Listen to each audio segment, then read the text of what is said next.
Welcome to PM7 వార్తలు. Icon star Allu Arjun కథానాయకుడిగా నటించిన పుష్ప 2 చిత్రం ఈ నెల 5వ తేదీన ప్రపంచవ్యాప్తంగా 12,000కు పైగా స్క్రీన్లలో భారీగా విడుదలైంది.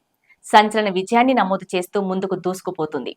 తెలుగులో కన్నా హిందీలోనే ఈ సినిమాకు ఎక్కువ ఆదరణ దక్కుతోంది. అక్కడి ప్రేక్షకులు ఈ సినిమా పిచ్చి పిచ్చిగా చూస్తున్నారు. పుష్ప 2 పై అంత క్రేజ్ ఉంది. పుష్ప 2 తెలుగులో వసూళ్లు రోజు రోజుకు తగ్గిపోతున్నాయి. దీనికి ప్రధాన కారణం టికెట్ ధరలు భారీగా ఉండటమే. అంత ధరలు పెట్టి సినిమాకు వెళ్లి ప్రేక్షకులు ఆహ్లాదం పొందుతాడా లేదంటే పెట్టిన టికెట్ ధర గురించే ఆలోచిస్తారా అనేది ఇండస్ట్రీ టాక్. ప్రపంచవ్యాప్తంగా ఈ చిత్రం 1100 కోట్ల గ్రాస్ కలెక్షన్లకు దగ్గరగా ఉంది. ఒక్క హిందీ వెర్షన్ లోనే ఈ సినిమా 1000 కోట్లు సాధించే అవకాశం ఉందనే అభిప్రాయాన్ని సినీ విశ్లేషకులు వ్యక్తం చేస్తున్నారు. నిర్మాతలు భారీ ధరలకు పుష్ప 2 సినిమాని అమ్మటంతో బ్రేక్ ఈవెన్ కు ఇంకా ఈ సినిమా చాలా దూరంలో ఉంది.